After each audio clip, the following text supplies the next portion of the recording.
Si vous venez de voir Rebel Moon sur Netflix, sachez que non, vous n'avez pas vu la véritable version, mais je vais tout vous expliquer. Rebel Moon, c'est le nouveau film réalisé par Zack Snyder qui est maintenant disponible sur Netflix. Alors Zack Snyder, vous le connaissez sûrement pour certains films DC Comics comme Watchmen, Man of Steel, Batman vs Superman, mais également sa version de Justice League. Dernièrement, il a également proposé de nouveau sur Netflix le film Army of the Dead avec Dave Bautista, et là est donc sorti le film Rebel Moon, un space opéra en 2 parties pour Netflix, dont la première est disponible depuis le 22 décembre, et dont la seconde, l'entailleuse, sortira le 19 avril. C'est un projet que le réalisateur prépare depuis maintenant des décennies, à la base pensé un peu comme un Star Wars, finalement ça a évolué pour devenir Rebel Moon, le possible début d'un univers pour Netflix avec des spin-offs envisagés, mais également des jeux vidéo déjà en préparation. Autant vous dire que oui, Netflix mais aussi le réalisateur et les producteurs misent énormément sur ce film. Alors oui, effectivement, les critiques sont extrêmement divisées sur ce dernier, mais en soi, c'est pas vraiment ce qui va nous intéresser. Ce qui a surpris, et ça on le sait maintenant depuis quelques mois, c'est qu'en fait il existe plusieurs versions du film. Oui, effectivement, le film que vous avez vu sur Netflix n'est que la version courte. Alors en soi qu'il existe plusieurs versions d'un film, ça arrive à Hollywood. Parfois il existe des versions longues car trop longues pour le ciné, comme avec le Seigneur des Anneaux, donc forcément le film est raccourci pour avoir une diffusion plus pratique au cinéma. C'est de plus en plus rare, mais c'est vrai que le Seigneur des Anneaux c'est souvent un peu l'élément qu'on cite comme l'exemple parfait pour ça. Et il existe aussi des films dont on a une version tout public, comme par exemple avec Deadpool 2, alors c'est sorti bien après, c'était surtout à destination de la Chine, mais en soi ça existe. Et dernier cas, c'est quand les producteurs se mêlent à la production du film, mais quand je dis qu'ils se mêlent, c'est que là carrément ils modifient le montage du film avant sa sortie, proposant quelque chose de très différent de la version du réalisateur, et que donc quelques années après, les studios se décident à sortir la réelle version du réalisateur, et ça évidemment l'un des cas les plus connus, c'est la Justice League de Zack Snyder, dont on a eu la version Joss Whedon sortie au cinéma, et la version Zack Snyder qui est quand même très différente, elle sortie directement en VOD, sur Max, etc. Donc oui, ce dernier cas, c'est un problème qu'a eu souvent Zack Snyder avec DC Comics et donc Warner Bros. Mais à la limite, alors pas forcément pour Justice League, mais dans le cas de Batman vs Superman, qui a aussi eu le droit à une version longue mais sur les Blu-ray, ça pouvait se justifier, je mets de gros guillemets là-dessus, avec le fait que le film était jugé comme trop long pour une sortie cinéma. Sauf que ce qui surprend avec le cas de Rebel Moon, c'est que le film il n'est pas sorti au cinéma. Enfin si, dans certains pays mais dans de très rares salles, mais principalement il a été pensé pour sortir sur Netflix. Donc pourquoi une version courte ? La question se pose réellement. D'autant plus que là, ces 2 versions ont été planifiées dès le début par Netflix et par le réalisateur. Ils ont commencé à tourner en sachant pertinemment qu'il y aurait 2 versions. Donc pourquoi ? Eh bien tout simplement pour avoir une version Peggy 13, c'est-à-dire pour le grand public, les jeunes, les familles, etc.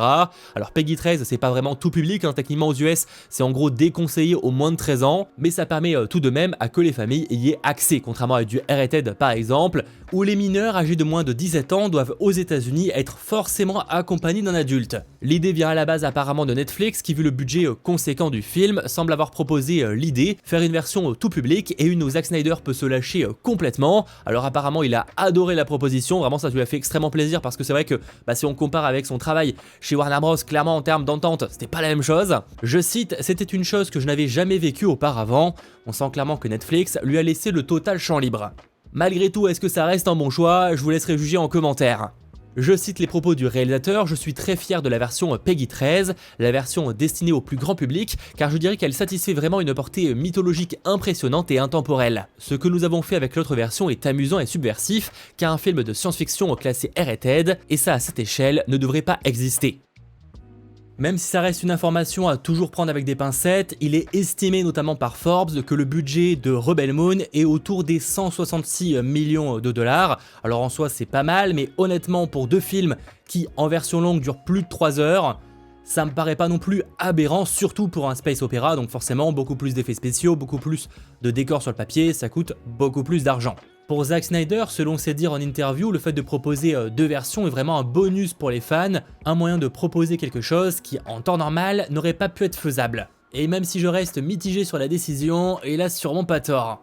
Il faut savoir que de nouveau ils ont donc tourné ces 2 versions d'un coup, les 2 parties et les 2 versions à la fois, la version normale étant de base celle R-rated longue, même si apparemment certaines prises ont été refaites par exemple sans les injures. En tout cas apparemment selon les propos de l'acteur du méchant, qui a déjà refait des prises parce que justement trop d'insultes ou autres. Notons par ailleurs que par rapport à son travail avec Warner Bros, cette fois Zack Snyder a promis qu'il avait vraiment tout décidé de ses versions, pas comme c'était le cas avant. Ce qui conduit à une autre question, mais concrètement, qu'est-ce que vont apporter ces nouvelles versions du film ? Est-ce que ça vaut le détour ? Est-ce que surtout, ça vaut l'attente ? Parce que pour l'instant, elles ne sont pas encore disponibles. Eh bien, Zack Snyder précise qu'il s'agit davantage d'une plongée profonde dans l'univers, c'est bien plus. C'est presque comme si l'histoire se déroulait dans une dimension légèrement différente du film qui est sorti. Attendez-vous donc à de l'R-rated, c'est-à-dire plus de violence, plus de sang, plus d'injures, mais aussi plus de scènes torrides, disons, pour rester Peggy 13. Je pense notamment à la scène avec les tentacules, il y a vraiment moyen qu'on ait quelque chose de plus long par rapport à ça, sûrement encore plus gênant et dégueu. Au total, c'est plus d'1 heure en plus qui seront ajoutés à chaque film, donc on sera sur une durée d'environ 3 heures, avec, je cite, de gros morceaux du film qui sont différents. Ce n'est pas seulement légèrement différent, comme dit Zack Snyder, c'est un peu plus. On aura évidemment plus d'informations sur l'univers. Par exemple, le co-scénariste du film, Kurt Johnstad, a déclaré qu'il y avait certainement beaucoup plus d'histoire au début du film. Apparemment, l'intro sera bien différente.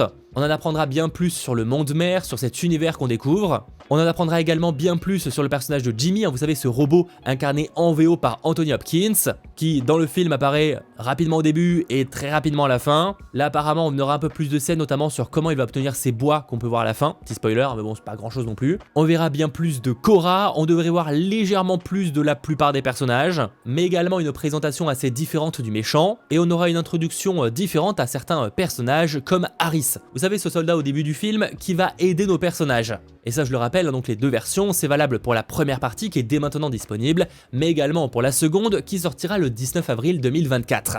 Vient donc une dernière question, mais quand ces versions R-rated, ces versions étendues, c'est comme ça qu'elles sont appelées en interne, sortiront? Alors pour l'instant, rien encore d'annoncé de la part de Netflix, on peut supposer que stratégiquement, la plateforme va en fait sortir les deux parties tout public, puis après quelques mois, sortir les versions longues, histoire de pousser à les re-regarder. Ce qui laisserait penser à pourquoi pas une sortie cet été, en juin, juillet, août, à voir évidemment combien de temps vont séparer les deux parties en version longue, mais elle devrait tout de même sortir en 2024, même si je dis ça, pour l'instant, aucune annonce officielle de ce côté-là. Ça reste uniquement de la spéculation, mais qui semble assez crédible. Je vous laisse en tout cas en commentaire me partager vos impressions sur cette décision de la part de Netflix et de Zack Snyder. Ont-ils bien fait de proposer une version apparemment très différente, ou en tout cas relativement différente de Rebel Moon et qui sortira après? Est-ce que stratégiquement parlant c'était quand même le bon choix? Je vous laisse évidemment partager vos retours en commentaire. Même si on peut aisément comprendre pourquoi Netflix voulait une version plus grand public au vu du budget investi dans Rebel Moon dans son univers, on peut également se demander si Zack Snyder n'y aurait pas perdu, notamment en termes de critiques, vu que possiblement, alors évidemment à voir la version longue, beaucoup des reproches qui lui sont faites pourraient être rectifiés dans la version qui sortira plus tard. Ça nous le verrons évidemment bien plus tard quand cette version longue débarquera sur Netflix. Et rassure-toi, dès qu'on aura l'info, je te la partage, que ce soit sur mes réseaux sociaux, mais également sur la chaîne YouTube. Et si cette vidéo vous a intéressé, pensez à l'aimer, à vous abonner, et on se retrouve très vite. Lequel d'entre vous est prêt à mourir pour nos convictions ?